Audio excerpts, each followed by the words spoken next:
Hi guys. இன்றைக்கி நம்ம எந்த படத்தை பற்றி பேச போகிறோம் அப்படின்னா த பேனிஷிஸ் ஆஃப் இன்ஷிரின் அப்படிங்கிற ஒரு படம் தான். ஸோ இந்த படத்தோட டேரக்டர் பார்த்திங்கன்னா மார்ட்டின் மேக் டொனாக் அப்படிங்கிற ஒருத்தர் தான் டைரக்ட் பண்ணியிருக்காப்புல. ஸோ இந்த படம் வந்து எதை பற்றின படம் அப்படின்னா, ஒரு 2 ஃப்ரெண்ட்ஸ் இருக்கிறாங்க. அதில் ஒருத்தர் வந்து பியானோ இருக்குல்ல, பியானோவில் கிட்டார் ப்ளே பண்ணுற ஒரு ஆர்டிஸ்ட்டு. அண்ட் இன்னொருத்தர் வந்து நார்மலாக விவசாயம் லைக் கேட்டில், கவ் இதெல்லாம் வளர்த்துட்டு அது சம்மந்தமாக வேலை பார்த்துட்ருக்க ஒருத்தர். ஸோ இவங்க 2 பேருமே ஃப்ரெண்ட்ஸாக இருக்காங்க. அந்த இவர் பேர் வந்து கொலின், அண்ட் அப்புறம் இன்னொருத்தர் பேர் வந்து பாட்ரிக். யார் பேர் கொலின்னா, அந்த மியூசிஷியன் பேர் வந்து கொலின். அண்ட் அந்த இன்னொருத்தர் அக்ரிகல்ச்சர் கேட்டில் சம்மந்தமாக இது பண்ணுறாரு இல்லையா, வேலை செய்கிறவர் வந்து பாட்ரிக். ஸோ இந்த ஒரு படம் ஸ்டார்ட் ஆனே ஒன்றே வந்து எப்படி இருக்குது அப்படின்னா, அந்த கொலின் அந்த மியூசிஷியனை வந்து அந்த பேட்ரிக்றவங்க வந்து இப்போ கூப்பிட போகிறான். எப்பயும் போல் அவங்க வந்து பாருக்கு போவாங்க 2 மணிக்கானா. ஸோ இவங்க வந்து அங்கே போகும்போது இவன் என்ன சொல்கிறான் அப்படின்னா, இல்லை நான் வரல, இனிமேல் எனக்கு உன்ட்ட பேச பிடிக்கலை வைக்கலை அப்படிங்கிற மாதிரி ஒரு ஸ்டேட்மெண்ட்டை சொல்லிடுறான். இவனுக்கு கன்ஃபியூஷன். எதுக்கு இவன் திடீர்னு நேற்று வரைக்கும் நல்லா பேசிகிட்டு இருந்தவன் இன்னைக்கு எதுக்கு நமக்கு திடீர்னு வந்து இதை சொல்லிக்கிட்டு இருக்கிறான், சரி நம்ம ஃப்ரீயாக விடுவோம் அப்படின்னு சொல்லிட்டு விட்டுட்டு போயிடுறான். ரெண்டாவது அதுக்கப்புறம் என்ன ஆகுது அப்படின்னா, சரின்னு இவனுக்கு ஏதோ கன்ஃபியூஷனில் இது வந்து எங்கே நடக்குது அப்படின்னா, ஒரு அயர்லாண்டில் ஒரு சிவில் வார் நடந்துகிட்ருக்கு. அந்த இதில் வந்து அந்த வார் நடந்துகிட்ருக்கிறதுக்கு பக்கத்து island, one of the beautiful ஐலாண்டுன்னு சொல்லலாம். இது வந்து இந்த படத்தை பார்க்கணுன்னாலே நம்ம வந்து இதோட சினிமாட்டோகிராஃபிக்காண்டியும் இதோட அந்த ஒரு ஒரு ஒரு ஒரு ஆர்ட், அந்த ஆர்ட் டைரக்ஷன் மகளில் 1923 எடுத்த கதை மாதிரி காட்டியிருப்பாங்க. ஆனால் ப்ரெசண்டில் தான் எடுத்திருக்காங்க. ரொம்ப சிம்பிள் ஃபார்மெட்டில் அந்த 1923 எப்படி நம்ம கண்ணுக்கு கொண்டு வரணுமோ அந்த மாதிரி சின்ன சின்ன எலமெண்ட்ஸ் வச்சு நம்ம கொண்டு வந்திருக்காங்க. ஸோ இதில் வந்து என்ன அப்படின்னா, ஸோ இதுக்காண்டியே நம்ம இந்த படத்தை பார்க்கணும். ஆக்சுவலாக இதோட சினிமோட்டோகிராஃபி அந்த லொக்கேஷனுக்காண்டியே நம்ம இந்த படத்தை பார்க்கலாம். So coming back to the கதை. ஸோ இவனுக்கு வந்து வீட்டுக்கு போயிடுறான், குழப்பமாயிருது. மறுபடியும் அவனோட வீட்டுக்கு போய் சரி கூப்பிட்லான்னு சொல்லிட்டு போகிறான். அந்த மியூசிஷியனை வீட்டுக்கு பாடிருக்கிறவங்க வந்து இப்போ கூப்பிட போகிறான். பார்த்தா இதாகி போயிடுது. அவன் வந்து கிளம்பி பாருக்கு போயிட்டுருக்கான். ஸோ இவன் அங்கேருந்து பார்க்குறான், அவன் மலை மேலே ஏறி பார் இருக்கிற இடத்துக்கு போயிட்டுருக்கான். இவனுக்கு குழப்பமாயி அங்கே போய் பாரில் வந்து திரும்ப சொல்கிறான், இந்த மாதிரி என்னாச்சு ஏதாச்சு அப்படின்னு கேட்குறம்போது அவன் மூஞ்சில் அடிச்சுமே சொல்லிடுறான், நீ என் பக்கத்தில் உட்காரா, வேறு எங்கேயா போய் உட்காரு, நீ என் பக்கத்தில் உட்காந்தா நான் வந்து இங்கே உட்கார மாட்டேன், நான் வேறு எங்கேயாவது உட்காருவேன் அப்படின்னு சொல்லிட்டு அவன் சொல்லிடுறான். சரி இவன் அவனை தொந்தரவு பண்ண வேணான்னு சொல்லிட்டு, இல்லை நான் வேறு எங்கேயா உட்காரன்னொன்னையும் உடனே இவன் எந்திரிச்சு போயிடுவான். ஸோ இப்போ இவனுக்கு வந்து ஒரே குழப்படியாக இருக்கும், என்னடா இவன் ஏன் இப்படி பண்ணுறான், எதுக்கு பண்ணுறான் அப்படிங்கிறதே அவனுக்கு தெரியலை. ஸோ ஒரு கட்டத்துக்கு மேலே வந்து இவன் வந்து அவன்கிட்ட போய் இது பண்ணிடுறான், என்ன தான் பிரச்சனை உனக்கு. ஆனால் அவன் போய் அவன்கிட்ட கோவமாக கேட்குறான், அவனும் முடியாதுன்னு சொல்லிடுறான் போல். சரி அடுத்த நாள்னு சொல்லிட்டு இவன் கேலண்டரை கிழிக்கிறான். யார் பாட்ரிக் வந்து காலைல எழுந்திரிச்சு கேலண்டரை கிழிக்கும்போது பார்த்தா ஏப்ரல் 2ஆம் தேதின்னு போட்டிருக்கு. அப்போ நேற்று வந்து ஏப்ரல் 1.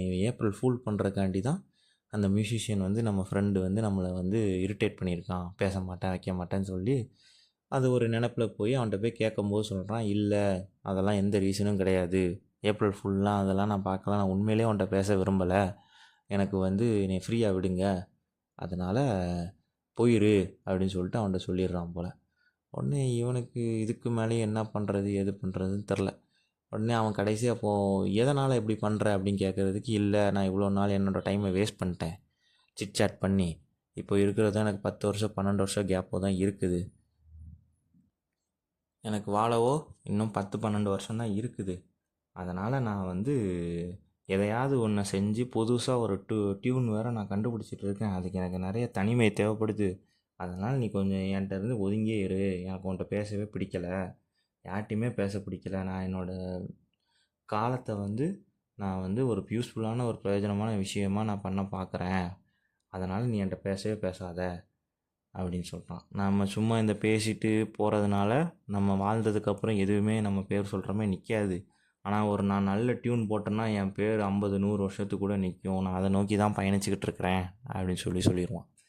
சரின்னு சொல்லிட்டு இவனுக்கு இருந்தாலும், இல்லை நீ என்கிட்ட எந்நேரமும் பேச வேண்டாம், ஏதாவது நல்ல சும்மா உட்காந்து அரட்டை அடிக்க வேண்டாம், ஏதாவது பயனுள்ள விஷயமாவது நம்ம பேசலாம் வைக்கலாம்னு சொன்னதுக்கப்புறம் இவனுக்கு வந்து டென்ஷன் ஏறிடுது அந்த மியூசிஷியனுக்கு. நீ இதுக்கு மேலே என்னைய தொந்தரவு பண்ண அப்படின்னா நான் என்னோடய விரலை ஒன்று ஒன்றுத்தையும் வெட்டி வெட்டி வெட்டி உன்கிட்ட கொடுத்துருவேன், அதனால் நீ வந்து என்னை டிஸ்டர்ப் பண்ணாத அப்படின்னு சொல்லி.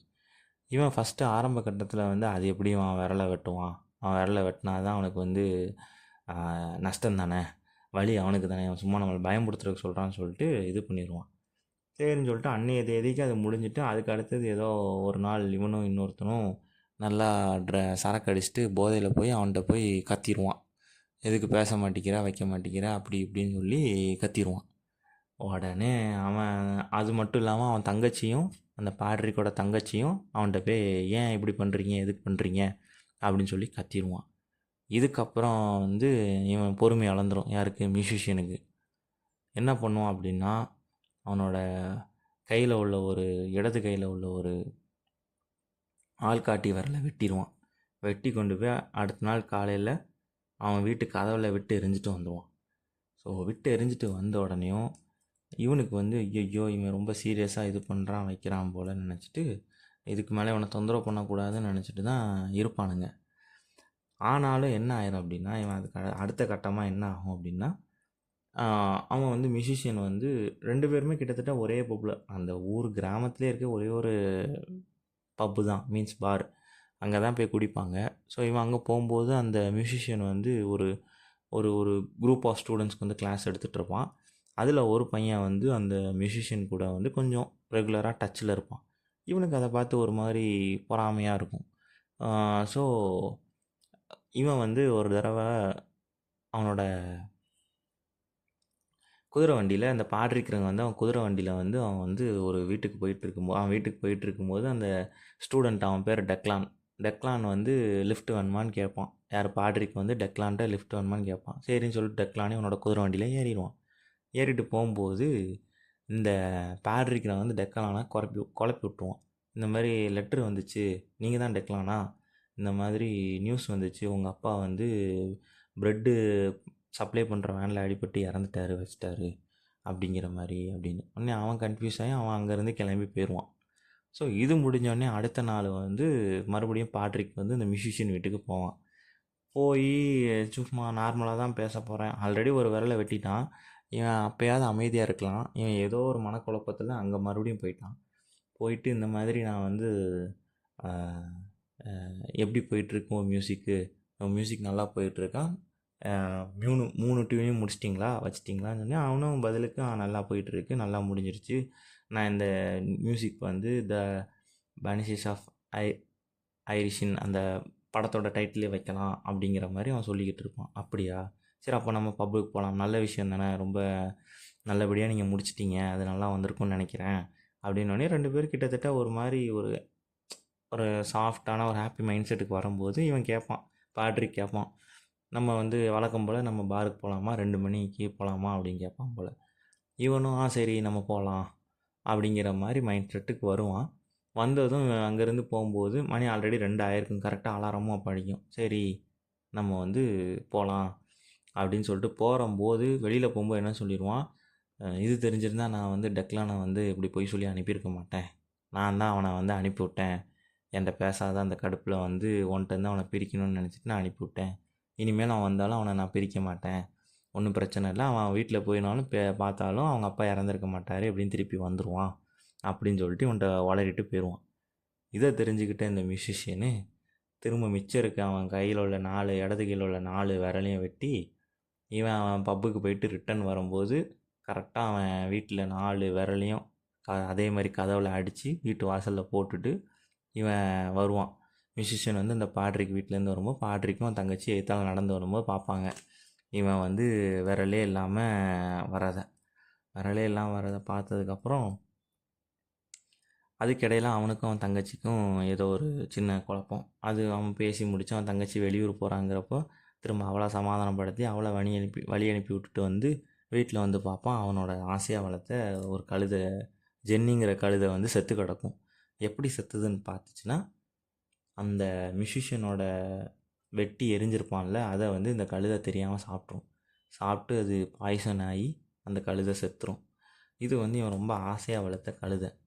ஸோ இங்கே தான் இவன் வந்து ரிவோல்ட் ஆகுறான். நீ வந்து எப்படி உன்னால் என் கழுதை செத்துருச்சு, நான் ஆசையாக வளர்த்த கழுதை குட்டி செத்துருச்சு, இதுக்கு மேலே நான் வந்து உன்னைய சும்மா விட மாட்டேன். நீ வந்து இதை ஸ்டாப் பண்ணுறதா ஐடியாவில் இல்லை. நான் எவ்வளோ இறங்கி வந்தேன், நீ இறங்கி வரல. இப்போ நான் வந்து இதை ஸ்டாப் பண்ணுறதா ஐடியா இல்லை. நம்ம 2 பேரும் சாகிற வரைக்கும் இந்த பகையை வந்து நான் எடுத்துகிட்டு போகலான்ட்டு இருக்கிறேன் அப்படின்னு சொல்லிட்டு இவன் இந்த மியூசிஷியன் வந்து பாரில் குரூப் ஆஃப் ஸ்டூடெண்ட்ஸுக்கு வந்து வயலின் நடத்திட்டு இருக்கும்போது இவன் போய் சொல்லிடுவான். இப்போ சொன்ன உடனேயும் அவன் சொல்லும் போதே என்ன சொல்லுவான், இதை நான் முடிக்கிறதா இல்லைன்னு சொல்லிவிட்டு, நாளைக்கு மத்தியானம் 2 மணிக்கு மேலே நான் உன் வீட்டை வந்து கொளுத்திடுவேன், தயவு செஞ்சு உன் நாயை வந்து வீட்டுக்கு வெளியில் போட்டுரு, ஆனால் நீ உள்ளே இருந்துரு. ஏன்னா நீ எங்கள் வீட்டில் என்னோடய கழுதை குட்டியை கொன்ன மாதிரி நான் உன்னோட நாய்க்குட்டியை நான் கொல்ல மாட்டேன். நான் அந்தளவுக்குலாம் மோசமானவன் கிடையாது. அதனால் நீ உள்ளே இருப்பேன்னு நம்புகிறேன். நீ உள்ளே இருந்தேன்னா நாளைக்கு 2 மணிக்கு மாஸ்க் முடிஞ்சோடனே இது நடக்கும் அப்படின்னு சொல்லிடுவான். கரெக்டாக அதே மாதிரி 2 மணிக்கு வருவான். மாஸ்க் முடிஞ்சு வந்ததும், சர்ச்சில் அந்த ப்ரேயர் முடிஞ்சு வந்ததும் விறகு அப்புறம் பெட்ரோலு இதெல்லாத்தையும் எடுத்து வச்சுட்டு அவன் வீட்டுக்குள்ளே உட்காந்துருப்பான். இவன் வந்துட்டு அதை வந்து கொளுத்திடுவான். வீட்டை வந்து விறகு பெட்ரோல்லாம் ஊற்றி கொளுத்திடுவான். திரும்ப கொளுத்திட்டு பார்ப்பான், அவன் வீட்டுக்குள்ளே தான் இருப்பான். சரின்னு சொல்லிட்டு இவன் அந்த பழைய வெஞ்சன்ஸ்லேயே அந்த வீட்டெல்லாம் கொளுத்தி விட்டு இவன் பாட்டுக்கு போய் படுத்துருவான் வீட்டில். ஸோ மறுநாள் காலையில் இவனுக்கு என்ன ஆச்சோ ஏதாச்சோன்னு சொல்லிட்டு இவனுக்கு மனசே கேட்காது. ஆனாலும் போய் பார்ப்பான். பார்த்தா அவன் வந்து வெளியில் தான் நிற்பான். ஸோ அதுக்கப்புறம் இவங்களுக்குள்ளே அது என்ன பேச்சு நடந்துச்சு, இவங்க என்ன சுமூகமான முடிவுக்கு வந்தாங்க, அவங்களுக்குள்ளே அந்த பகை நீடிச்சுதா இல்லையா அப்படிங்கிறது தான் இந்த படத்தோட கதையே. ஸோ இந்த படத்தோட கதை வந்து நான் சொல்கிறேன், பட் ஆனால் அந்த விஷுவல்ஸ் வந்து நீங்கள் அதில் பார்த்த அந்த சில இமேஜஸ்லாம் போட்டிருக்கேன், பார்த்தாலே உங்களுக்கு தெரியும். ஸோ அது எவ்வளோ அழகான ஒரு இடத்துல ஷூட் பண்ணியிருப்பாங்க, எவ்வளோ அழகாக அந்த கடையை கொண்டு போயிருப்பாங்க. அதில் சின்ன சின்ன காமெடிஸ் தான் இருக்கும், அதுவும் நல்லாயிருக்கும். ஸோ எனக்கு பர்சனலாக இந்த படம் வந்து அதான் நம்ம பார்க்காத கதைகளில், கேட்காத கதைகளில் இதுவும் ஒரு கதை. ஸோ ஒரு மாதிரி வித்தியாசமான அனுபவமாக இருந்துச்சு. குறிப்பாக எனக்கு இந்த படத்தோட சினிமோட்டோகிராஃபி, லொக்கேஷன் இது 2மே ரொம்ப பிடிச்சிருந்துச்சி. நான் ரொம்ப லைக் பண்ணி இந்த படத்தை பார்த்தேன். ஒரு ஃப்ரேமும் சில ஃப்ரேம்லாம் பயங்கரமாக இருக்கும். ஃபோட்டோகிராஃபி, வீடியோகிராஃபி இதெல்லாம் தெரிஞ்சுக்கணுங்கிற ஆர்வம் உள்ளவங்களுக்கு வந்து இந்த படம் வந்து ஒரு நல்ல ஸ்டடியிங் மெட்டீரியலாக இருக்கும். எஸ் யா நீங்களும் இந்த படத்தை பார்த்துட்டு இந்த படத்தோட கருத்துக்களை கமெண்ட் செக்ஷனில் சொல்லுங்கள். தேங்க்யூ, பாய்.